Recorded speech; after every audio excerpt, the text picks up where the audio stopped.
Blog Talk Radio, the world's largest online radio network. Hi, movie fans. This is Betty Jo Tucker thanking you for tuning in to Movie Addict Headquarters. You don't have to be a movie addict to visit here, of course. But if you are one, it's definitely the place for you. We have a wonderful show lined up today, folks. One that's sure to be a treat for movie fans everywhere. Ben Mankiewicz is here from Turner Classic Movies to help us celebrate the 100th anniversary of Universal Pictures and the return of Alfred Hitchcock's The Birds to the big screen for one day next week. Plus, we'll be revisiting an earlier interview with Tippi Hedren in which she talks about working on that classic horror movie. And film historian James Colt Harrison is back to co-host all the festivities. But before getting started, let's check with Nikki Starr to see if our chat is open. Nikki, are all systems go in the chat room? They certainly are, and we are very excited for the show. Well, we are too. Thanks so much, Nikki. You're welcome. And thanks to the folks signing up for the chat. We really appreciate them as well as our other listeners. And we appreciate Ben Mankiewicz for taking the time to join us today. You know, when Ben made his Turner Classic Movies debut way back in 2003, he became only the second host hired in that network's history. As a film critic, he currently co-hosts a movie review show called What the Flick? And co-hosted the nationally syndicated TV series At the Movies. He also reviews films for the Huffington Post, and in addition to his hosting activities at TCM, Ben will be hosting a new sci-fi reality series called Hot Set, which is premiering later this month.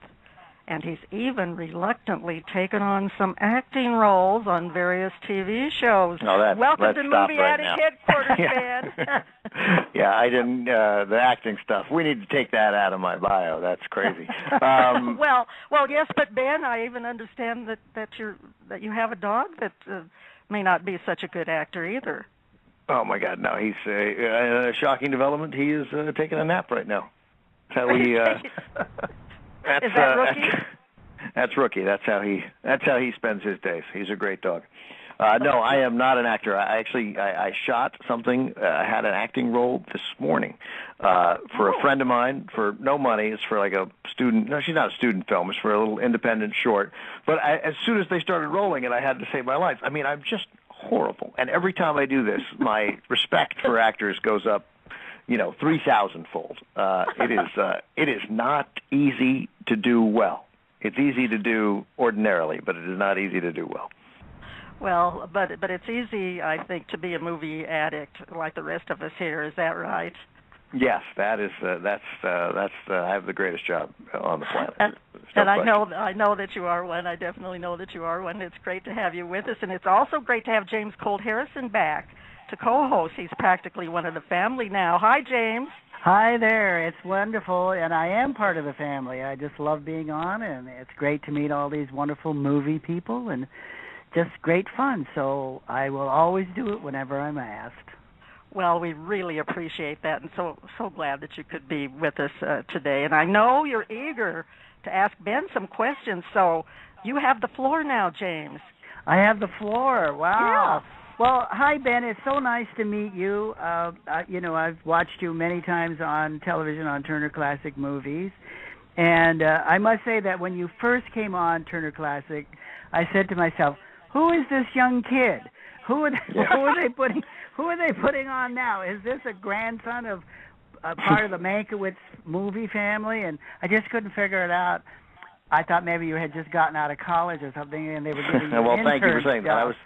I was long out of college, long out of college. But thank you. It's interesting. When it's been 9 years. I believe 9 years this month. I believe I made my debut in September of 2003. Maybe it was August. But it took a long time to sort of win over this audience, and I'm very grateful to TCM for sticking with me. There was and because of the way that fans like you feel about the network, and this is something that is really particular to TCM. I'm a huge sports fan.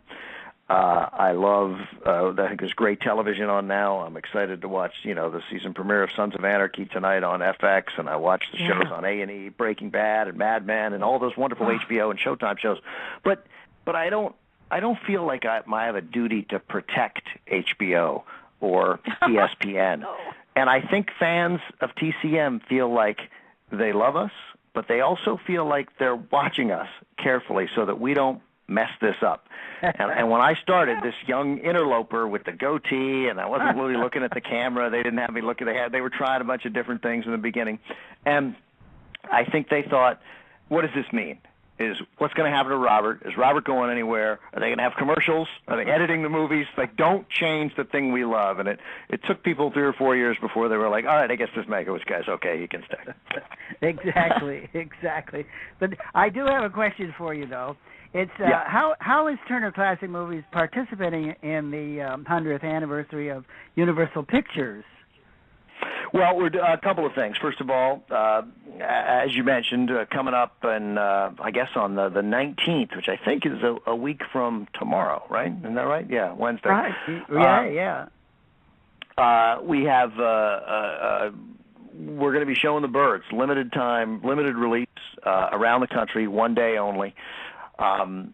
Again, part of Universal's 100th anniversary, and this is you're not just going to go in and get the movie. You'll go in and you'll get a really thoughtful, well-written, involved introduction from Robert Osborne, sort of really doing more than we do on the air, like a few minutes longer than what we do on the air, giving you some historical context, telling you where Tippi was in her life, Tippi Hedren, the star, the other stars, Suzanne Plachette and Rod Taylor, what they were doing, and of course, stories about Hitchcock, and we will include then interviews that Robert has done with Tippi. I mean, it will get you the context you need to fully enjoy this film. And then we're doing it later on the 24th, not a week later, but we're doing it on October 24th, excuse me. We're doing Frankenstein and The Bride of Frankenstein. It's a remarkable double feature. Great. That's in October, and then the one in November we have is To Kill a Mockingbird, and of course, now this being 2012, it's the 50th anniversary of To Kill a Mockingbird. Oh, great choices! Wow. Yeah. Wow. Yeah. And by the way, it's not part of Universal's anniversary, but we'll also have coming up in October on the 30th anniversary of E.T., the Extraterrestrial, all part of this partnership we have with Fathom, where you really get some really great perspective and insight into the movie and get the film re-released and get a chance to see it in the theater. And for movies like E.T. and To Kill a Mockingbird, certainly bring your kids, bring the whole family. It's a great event. Yeah. Well, to see these films on the big screen is just going to be so thrilling to people who've never had that experience. I have to tell you, Ben, that I'm old enough to have seen the Boris Karloff Frankenstein movie when it first came out, and I was just a little toddler sitting under the theater seat, just frightened as heck, but just fascinated and just looking up at that big monster on the screen. And in fact, I blame that movie for turning me into a movie addict. After that, I mean, I was hooked. Well, that means it did its job. Seeing it on the big screen, that's a big event. I think what people forget is that you're not seeing it on a big screen on your couch. You're seeing it in a big screen, and you're sitting with 500, 1,000 other people who are as excited about this as you are, and you're seeing it with your soulmates, really. People who, many of us who love classic movies, we go to work or we're out at events and we want to talk about, that incredible supporting cast in Casablanca. But the people we're with, as wonderful as they may be, they're like, why are we talking about a movie that's 70 years old? Here you're with people who want to talk about this stuff. So it's that shared experience as much as seeing it on the big screen that I think makes the whole event worthwhile. I agree, and I'm sorry, James. I interrupted. I know you have more questions, so I'm so sorry. Well, we could talk all day because Ben is a great conversationalist. Obviously, we love him. But just as a side note, Ben, Gregory Peck was born right here in La Jolla and raised here and went to school here. His father owned a pharmacy in town. So we're very proud of Gregory Peck and To Kill a Mockingbird. So if people come out and see that, I want you to remember that he was right here from La Jolla. I didn't know that. I didn't know that he was from La Jolla. Thank you for giving me that information. Yeah. Yes, he was. You might use that if you're talking about the film. You might use that. I will work it into my next introduction on James, I will. James is always pushing La Jolla, and he always makes us so jealous because whenever I say how are things in La Jolla, he just describes paradise. I think he went to. I think Gregory Peck. This is suddenly coming to me. I think Gregory Peck went to, and I don't know if it was called this then, but he spent some time at San Diego State. Because I have a friend who went to San Diego State, and they were mentioning that Gregory Peck went there, and this was years ago, and I was like, I don't associate Gregory Peck with San Diego State, but I'm pretty sure he was there for a little bit. Yes, but the major school he went to, which was my school, was the University of California at Berkeley. And that makes sense. Yeah, he studied at the theater program there in Berkeley, so I'm very proud of him for that, too. That's what I said to the guy, right? I was like, he didn't go to San Diego State, he went to Berkeley. Yeah, he did. And then it turned out, but he was briefly at San Diego State. Yeah. Briefly. Yeah. But, anyway, I have another question for you. Why was The Bird selected as one of the films to be featured out of the thousands of films that Universal made in the last 100 years? Well, have you seen The Birds? Oh, of course. I know you have. I'm kidding. But it was selected because, well, first of all, by showing Frankenstein, The Bride of Frankenstein, you get a good sense of, the dominance that Universal displayed early on in the sound era with their horror films. That was really sort of right. I mean, that's what Universal did. But then you move forward to, I don't really think of The Birds as a horror movie, but I see why some people do put it in that genre. But, to me, it is, I hate ranking stuff, and I hate calling stuff something the best. And it is certainly, to me, one of the 3 or 4 finest Hitchcock films. I don't know that it took a long time for, I think, other people to start recognizing that was a serious thing to say. It is Hitchcock, at his best, and that means something.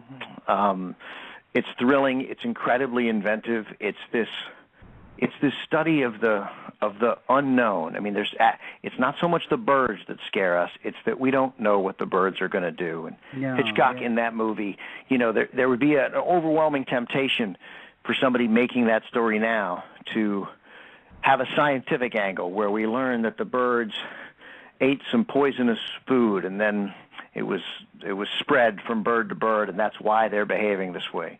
But we have nothing. The birds behave this way. We don't understand it. It is not explained. He makes no effort to. Then at the end of the movie, they appear to stop behaving that way. Or are they just taking an hour-long break? Who knows? He doesn't care. He's not interested in that. And I think that's a really key component to why the terror in the movie and the tension in the movie works so well. Yeah.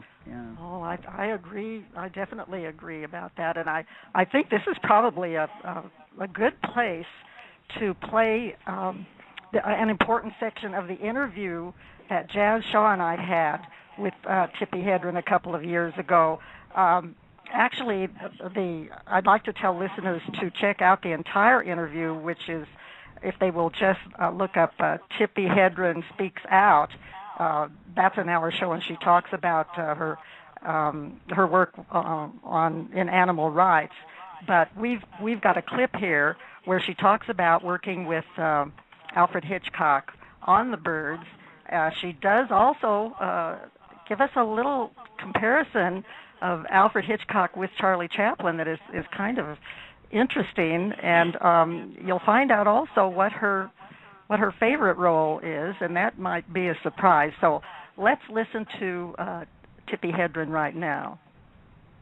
Turning to The Birds, though, what was it like working with Alfred Hitchcock? Well, he was amazing. He was not only my director, he was my drama coach. Really? So, yes, and The Birds was my first film. Holy cow! So I was really fortunate on so many levels that to have him as a director, and my acting coach. I mean, that was just phenomenal. And and he often said that he was thrilled that this was my first movie because I had nothing to unlearn. So I just tried to be putty in his hands, and I used the techniques that he taught me all the time.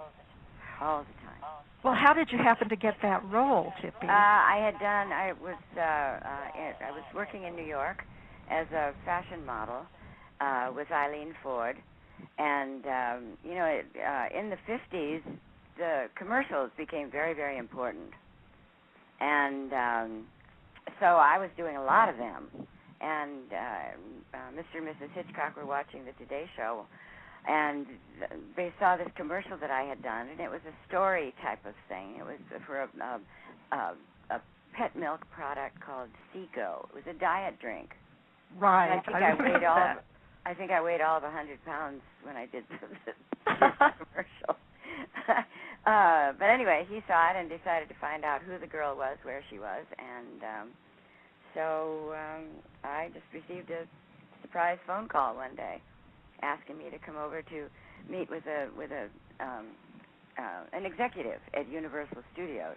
I had by then moved out to California so that Melanie could have a little bit of independence of just saying, I'm going out to play, Mommy, and Tippi, you got to work with Alfred Hitchcock a couple of times.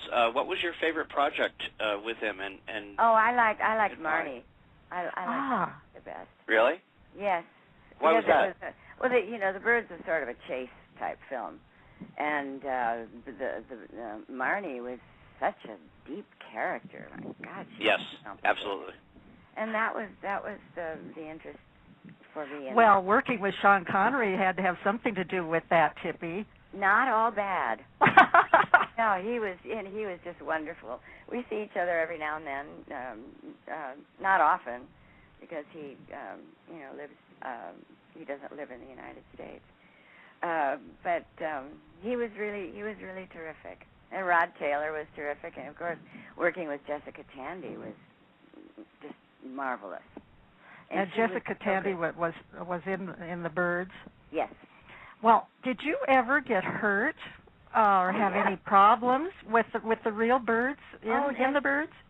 Yes, I did. Oh no! That, off and on during the shooting, we were hurt, scratched or whatever.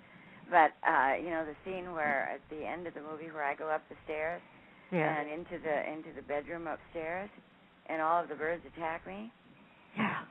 Well, they told me that they were going to, because when I read the script, I said, and Mr. Hitchcock, how would we be doing that scene? And he said, we'll use the mechanical birds like we did with the children. And so I was perfectly comfortable about the whole thing, and it was one of the last scenes we did during the shoot. And at the first day, it was a Monday, I was in my dressing room on the set, and the assistant director, Jim Brown, came in, and he said, he couldn't look at me. He looked at the floor and the walls and the ceiling. That was you, Jim.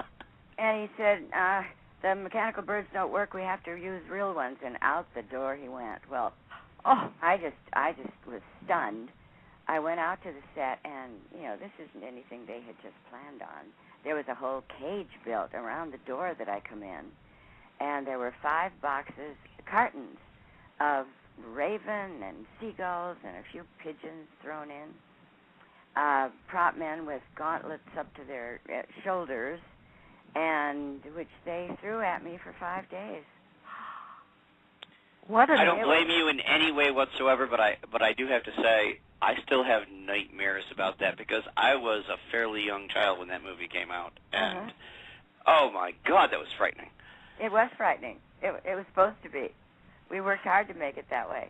Well, you were successful, and do you know what? It was not just frightening while the movie was on. I mean, because it sort of led to kind of unending terror with people. My son, who is now grown and has grown children of his own, is still frightened to death of birds. Excuse me for laughing, but, Isn't that great? It is great. I hope he gets over it pretty soon. I don't think he will. I think he's kind of proud of it now. Oh, there's a funny little story here.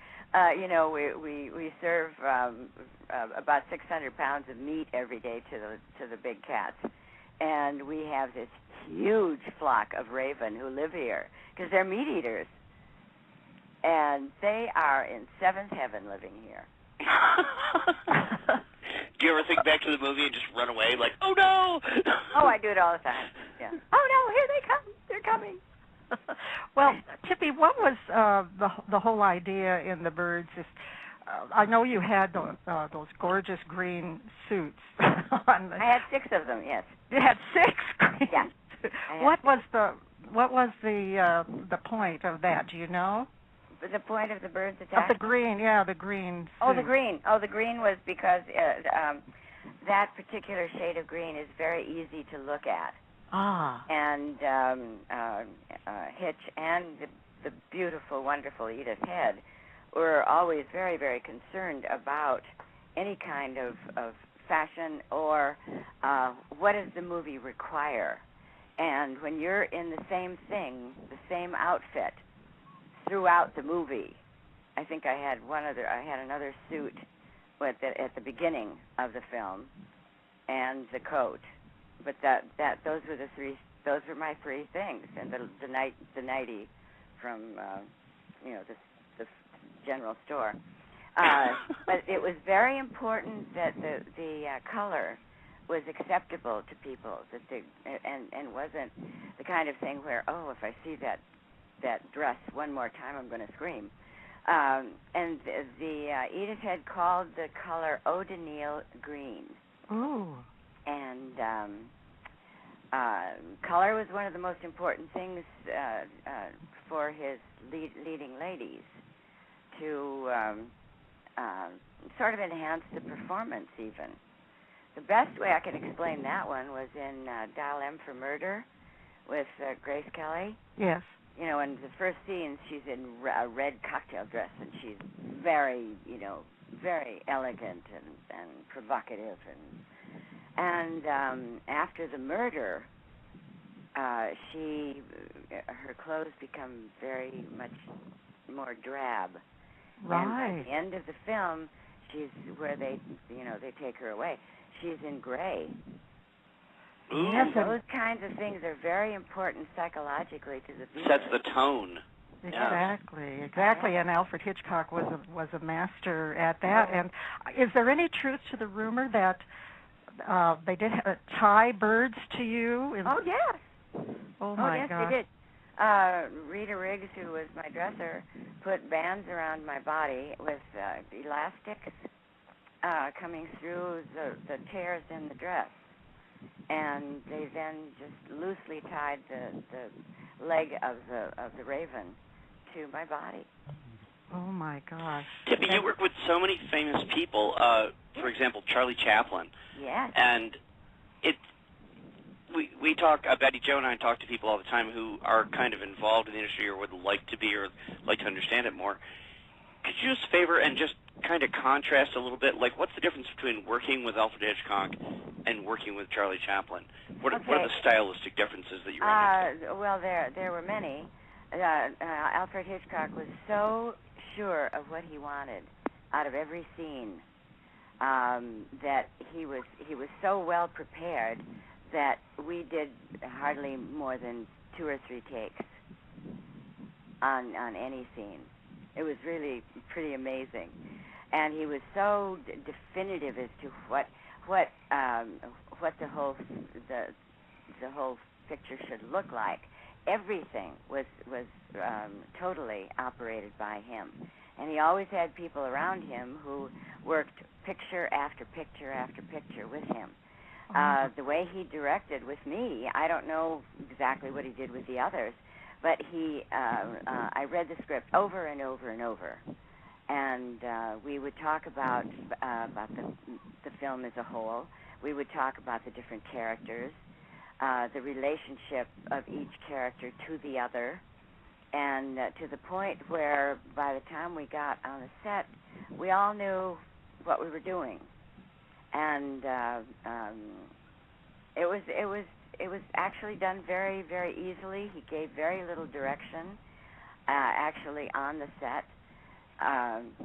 and he really spoiled me terribly because he first of all, he worked 9 to 5.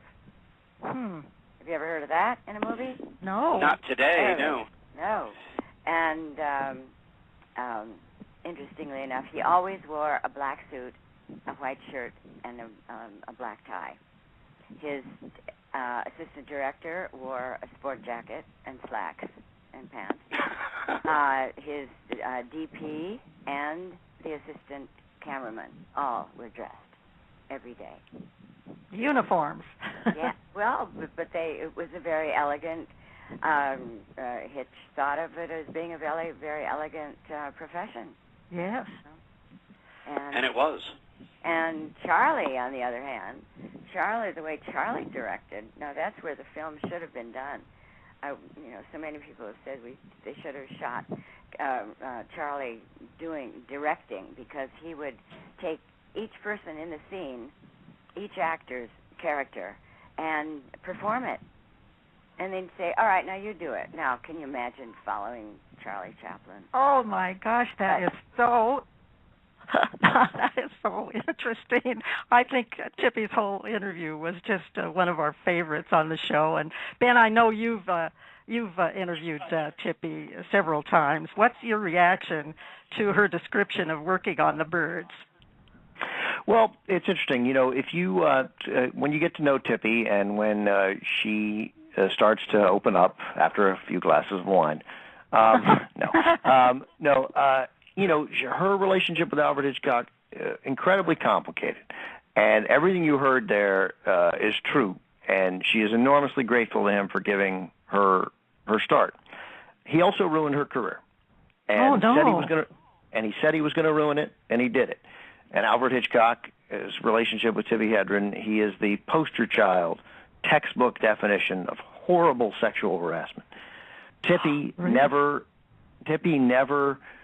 doesn't complain about it. She's been honest about it. She's written about it now. But she has no bitterness, which I think is a real testament to her, because she also knows that he gave her big break. But when he became obsessed with her, and not in the way we traditionally think of Hitchcock being obsessed with his sort of cool, icy blondes, Kim Novak and Grace Kelly, but really off camera tried very hard to start something with Tippi, who had no interest in this, was friends with Alma Hitchcock, Hitch's wife, and was trying to be professional. But when Hitchcock then said, "You'll never leave your contract with me. You have a young daughter to support," of course that was Melanie Griffith, and you have she supports her parents, so I know that you won't walk away from this. And she very courageously said, "No, I will. The people who love me would not want me to be in this situation." And this really came to a head. It started during The Birds. It came to a head during Marnie. And he said, "Well, I'll see to it that you never work again in this business." And Francois Truffaut wanted to work with her during this time. Hitchcock wouldn't let it happen. Eventually she did have a career after that, but she was 36 years old at that point. She started her career very late. He kept her from being a big star during the 3, 4, 5 years where she could have made that happen. And, it is literally the definition of sexual harassment. And she speaks honestly about that. It's painful. It's emotional for her to talk about that. But that's part of their relationship. And in fact, it is going to be, I've seen it, I saw it at a screening with Tippi, an HBO special called The Girl, about the Hitchcock-Hedren relationship that I think airs first on the BBC and then over here on HBO sometime later this year. I think it's coming up. It's very good. It's very, and for people who care about this era of Hollywood history, it's certainly worth watching. Wow, I hadn't heard about that HBO special coming out. Thank you for telling us about that. Yeah, it is a sad story. Yeah, and it is wonderful that she's dealt with it the way that she. Yeah, she's very. It's hard for her. I think it's hard for us because we so admire Alfred Hitchcock's work, And there's no reason for us to stop admiring Alfred Hitchcock's work, but it is, it's incongruous. It's hard to strike a balance and understand that this man who was so professionally successful, at least in this respect, was very personally flawed. Yes, that is very, very sad. And I was wondering, James, did anything that Tippi said surprise you in that interview? I know probably you're surprised at what Ben just said. No, I had heard that story before, but it's certainly a misuse of power. Yes. The worst kind, and the poor. I mean, she was a young girl then when she made the film, and it's too bad that she had to put up with that. Although there are wolves everywhere in Hollywood, so it's one of those things. Sad, but I mean, I still love Hitchcock's work, no doubt about it. Oh yes, me too. So one of the great things about Tippi. So is Tippi. Yes. That's. When I tell the story, I fear that it's so much better to hear it from her, because when you hear it from her, it's not said with anger or bitterness. It's said with some frustration, and she obviously wishes it hadn't happened. She wished she'd handled it better, but she was like so many people, she was embarrassed to even bring it up at the time. But she is enormously fond of Hitchcock's work and has fond memories of him because he meant so much to her in so many other ways. He made some very significant personal mistakes with her, but she's not bitter in any way about it.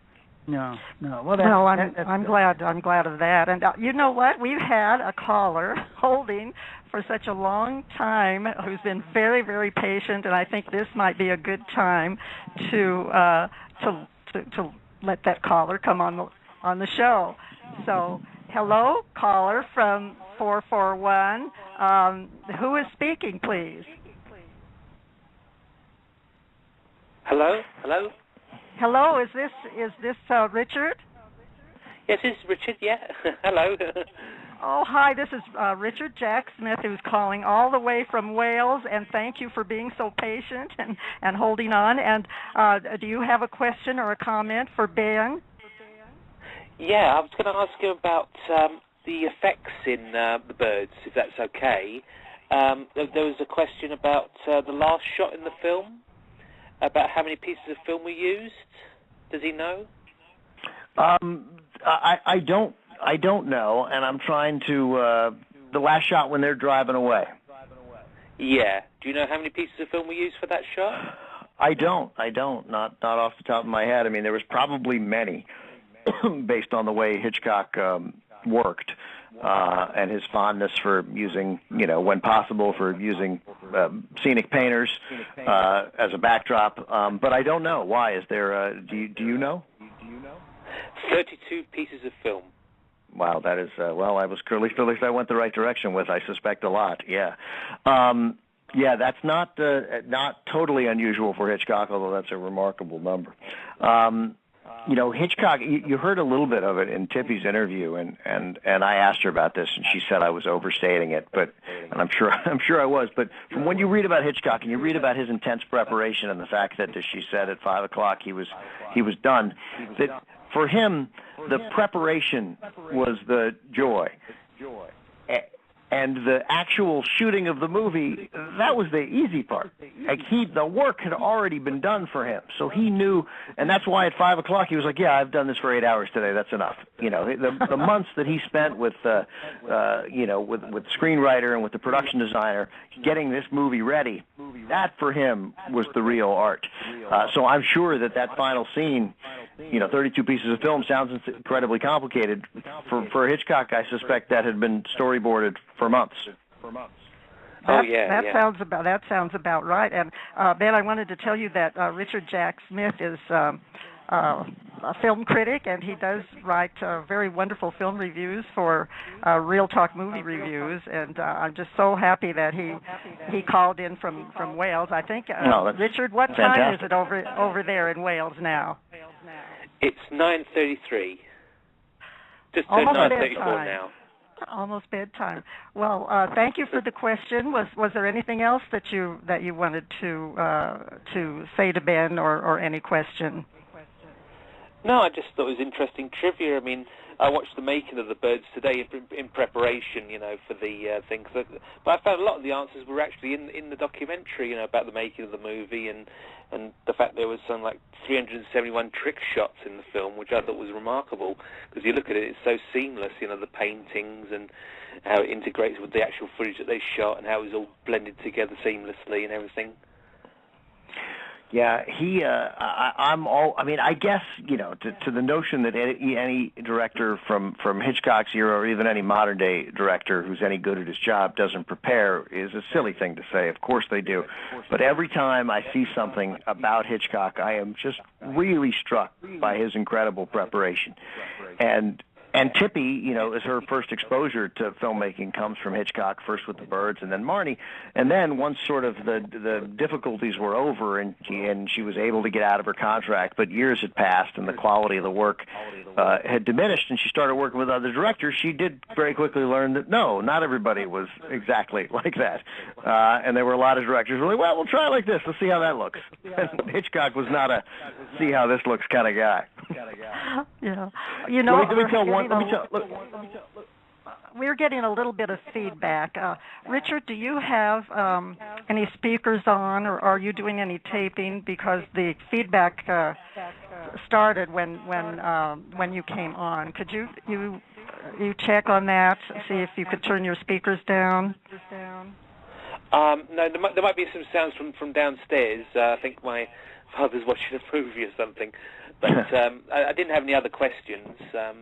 Well, let me just mention one thing that I think is worth bringing up along because we're talking about Hitchcock and how he sort of his preparation and bringing up the 32 pieces of film in that final scene. But Hitchcock, I think it was To Catch a Thief. I know it was a Cary Grant picture that Hitch, he didn't like you to deviate from the script. He wanted you to shoot things his way. And Cary Grant had an idea for a scene and he wanted it tried. And he didn't think it was working quite his way, and Hitchcock kept saying, no, we're going to do it my way. But it's Cary Grant, so you can't ignore him, right? I mean, Cary Grant is a guy with significant power. And so finally Grant said, look, Hitch, let's shoot it your way, and we'll shoot it my way. And then afterwards, I'll leave you alone. You decide. Just trust me. Let's you shoot it my way. And Hitchcock says, okay. Then afterwards, they get ready to shoot the scene. They shoot Cary Grant's scene, and then they shoot it Hitch's way. And when they finish shooting it Hitch's way, the entire crew bursts out in applause. And Cary Grant comes back and says, well, I mean, everybody loved it. I guess you're right, Hitch. And, of course, while Cary Grant had been in the trailer, Hitchcock told the crew, when we finish shooting it this way, you're all to explode into applause. I like that story. Well, Richard, thank you very much for calling in. And we're going to mute you now, but keep listening on the phone, or you can join in the chat. But I'm going to mute you right now, and we'll see if we have a little change in the feedback. And I have an important question for you, Ben. I am just so curious about this new sci-fi series that you're going to be hosting called Hot Set. Would you tell our listeners about that, because I know they'll be really interested in it? Yeah, it premieres a week from today, on Tuesday. And that's Tuesday the 18th on the Sci-Fi Channel at 9 o'clock Eastern, I think 9 o'clock everywhere.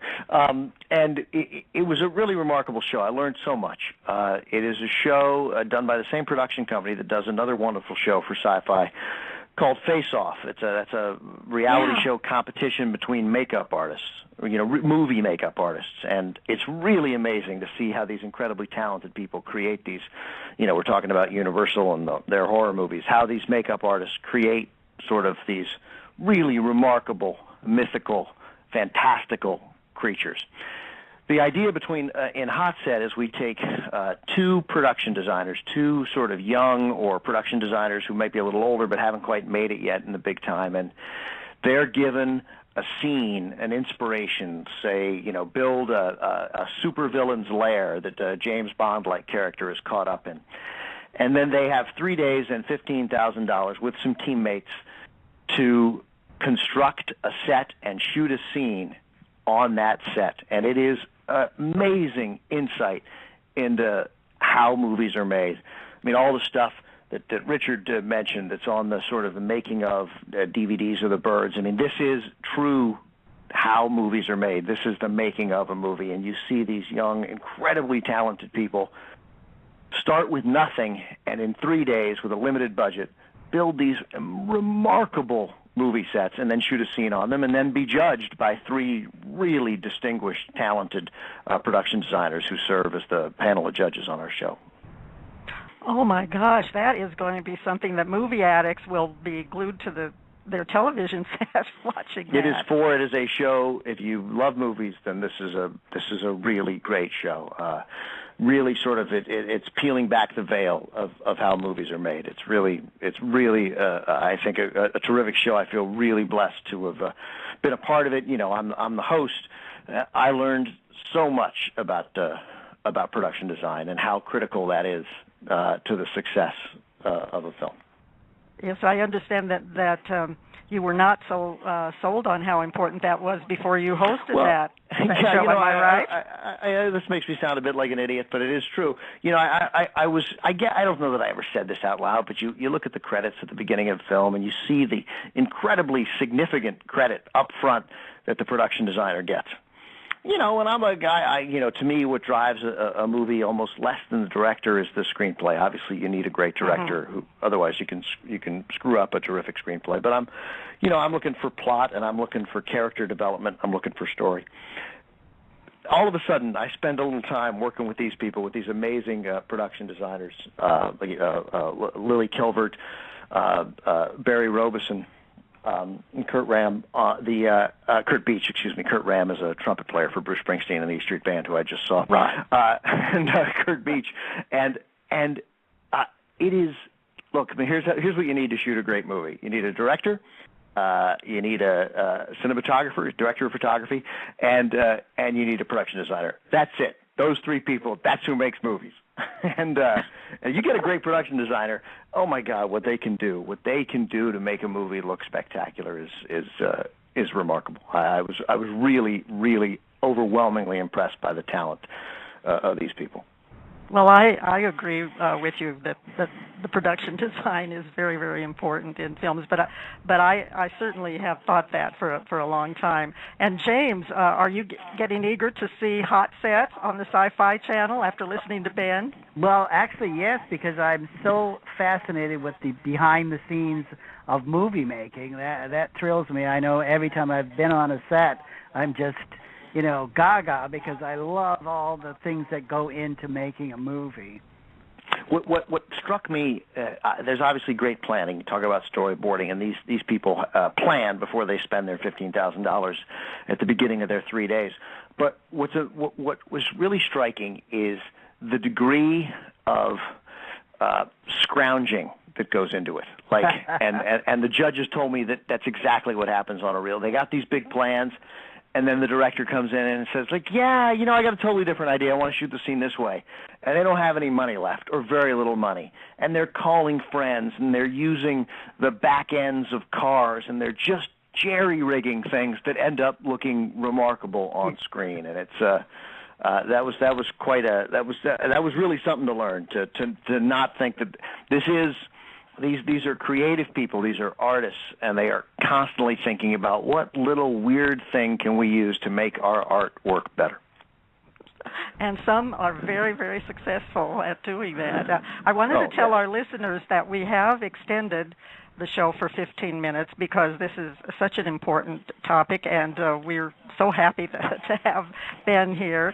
So we have time now to go back to the birds, because there were some things that we didn't get to ask, and I just wanted to make sure that Richard got his questions in. And I see that we do have some guests in the chat room, and we've got Nancy Lombardo, who's the host of Comedy Concepts. She's a New York comedian and actress, and her show is just very, very fun and very interesting.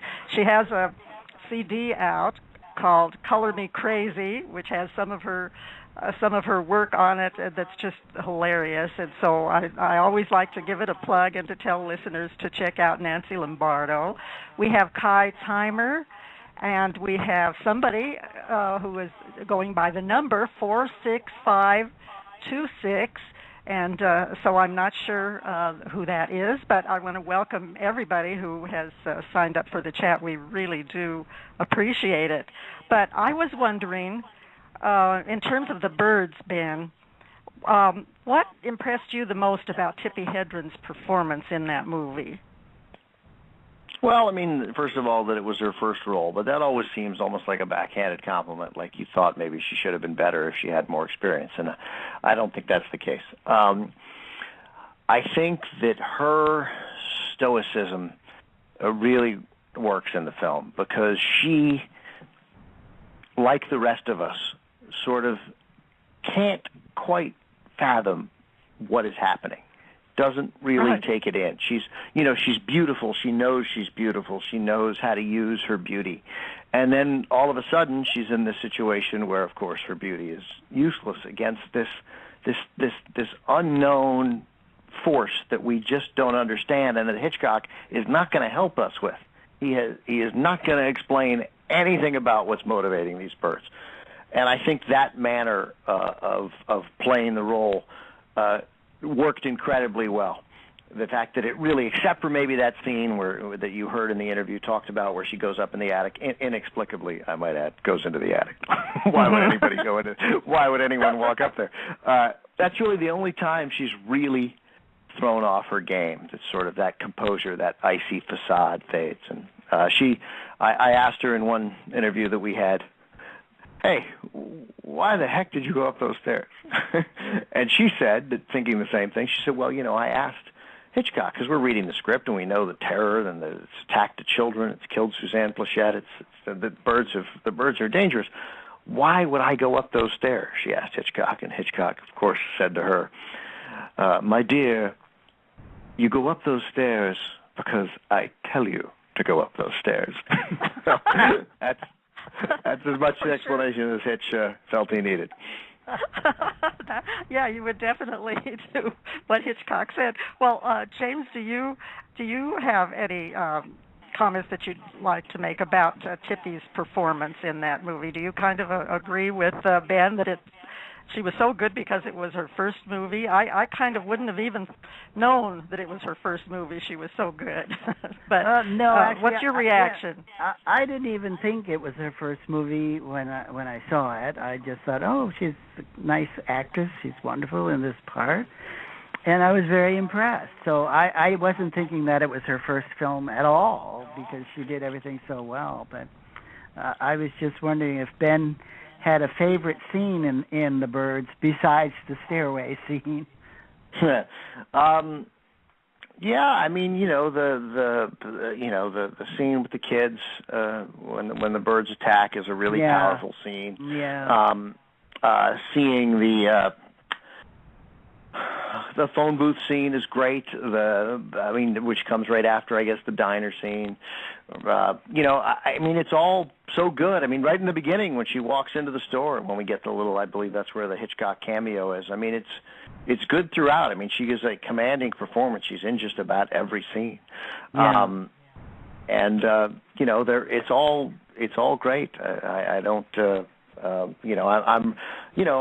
struck by the scene where she's first attacked by the bird when she's crossing the bay in Bodega Bay, trying to surprise Rod Taylor. That's a remarkable scene, sort of, because there's that sense of, why did that bird do that? The bird's messing up my hair, and it's just this little, very subtle premonition of what's to come. Yeah. I particularly like the phone booth scene when the birds were attacking the glass and crashing into it, and I kept thinking, oh, come on, crash through and bite her. And, I was only a kid then, but I wanted to get some more blood. Well, it's a pretty bloody movie for 1963, however. Yeah. I just and I love that you hear her sort of flippancy with when she shot the attic scene, and they tied the birds to her. I go, I mean, and didn't tell her. And then what she doesn't mention is she spent, I believe, a week in the hospital after that, just from sheer exhaustion. I mean, she went home. She thought she was okay. She got back. I think it was the weekend. I think that was a Friday where they shot that. And then she went home, and Melanie couldn't wake her up. She was so worn down, so exhausted that Melanie, in a panic, who was such a little girl, couldn't wake her up. And Tippi went, I'm not sure it was a full week, but they shut down production, I believe, for a week, and she was in the hospital for at least a few days, and maybe longer. Yeah. Oh my gosh, I didn't know about that. So that was quite a traumatic experience for her. Well, Ben, you heard Tippi talk about the comparison between how Alfred Hitchcock worked and Charlie Chaplin. Had you heard that before about Charlie Chaplin doing the roles and asking the actors to do it just like he did? Yes, I had. They were clearly, their styles very different. Hitchcock, when she was shooting that film in London with Chaplin and with Brando, I believe. That was her first meeting with Hitchcock since the ugliness of their breakup. Not breakup like they didn't have a romance, but I mean the end of their business relationship. I think it had been about 4 years. That was a countess from Hong Kong, I believe. Mm-hmm. Right. And so she was in London, and Hitchcock, and she had tea with Hitchcock and Alma Hitchcock. And again, they hadn't seen each other in 4 years, and obviously it's been a terribly difficult situation for Tippi. And so they got together. She described it as an incredibly awkward lunch or tea. And then she said, hey, look, I'm here making a movie with Charlie Chaplin and these two sort of genius Brits who came over and played such a critical role in reinventing American film. She thought, wouldn't it be wonderful, because I believe they had never met, but if Hitch would meet Charlie Chaplin and get a photo of Hitchcock and Charlie Chaplin together in London. Wouldn't that be a great photo? She said. I think just hoping to break the ice of this incredibly awkward lunch she was having with Hitchcock and his wife. And Hitchcock, of course, being Hitchcock, said to her about taking a picture with Charlie Chaplin, now why would I want to do that? So, oh my God! Alfred, there weren't one of a kind, Alfred Hitchcock. Yeah. So, needless to say, there was no photo. Oh my gosh! Well, I understand that. Of course, Marlon Brando was in The Countess from Hong Kong, and I can't imagine him wanting to do any of his scenes just the way Charlie Chaplin was doing I'm curious. So, I would like to know more of that story. Tippi and I have talked a little bit about Countess from Hong Kong and Chaplin, but I have a tough time believing that Chaplin was telling Brando what to do, even under any circumstances. And it's impossible for me to believe that Brando paid any attention to it. I know. I just am kind of thinking the same way. Well, I have one more question for you, Ben, because I do see that our time, even though we've extended it, is almost over. And I was just wondering how you would rank The Birds among Hitchcock's movies. Well, I mean, I love North by Northwest, and I love Strangers on a Train, and I love The Birds, and I love Notorious. Those are my 4 favorite Hitchcock movies. So I would say that in those, depending on sort of my mood, because they're very different movies, that's sort of, they go in some order there. To me, those are the 4 best Hitchcock movies.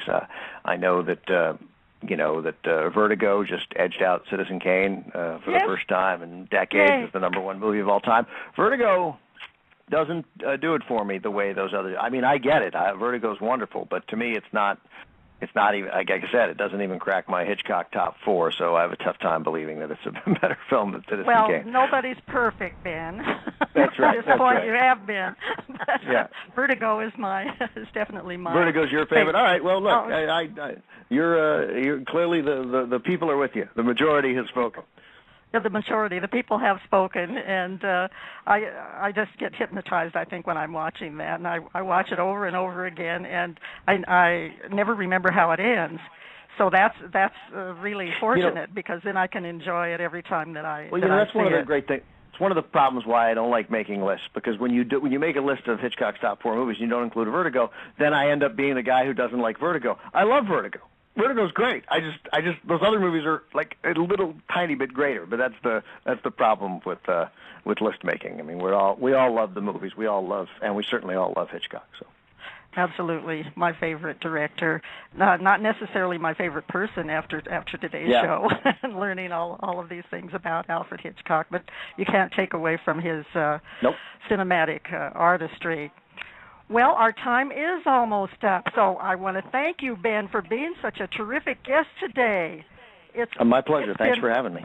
Fun talking with you. Now, I hope you'll come back again to visit us. Is that a possibility? Oh, no, this was it. Yeah, of course, I would love to. Yeah, anytime. My pleasure. Thank you for asking me. Well, good. We'll look forward to that. So, time to wrap things up now. So, this is Betty Jo Tucker giving a big shout out to the folks at Blog Talk Radio for featuring this episode as one of today's staff picks. We really appreciate it. Thanks to James Colt Harrison for doing an excellent job again as co-host, to Richard Jack Smith for calling in all the way from Wales, to Nikki Starr for her help, to Neil Haley for his technical assistance, and to all our listeners and chatters. I hope everyone enjoyed the show. I know I sure did. Special thanks to Turner Classic Movies for keeping wonderful films like The Birds alive for us, and congratulations to Universal Pictures on its 100th anniversary. Please come back next time, dear listeners, for our special tribute to Morgan Freeman. In the meantime, don't you forget to check out our film reviews at realtalkreviews.com. That's REEL, realtalkreviews.com. That's all for now, folks.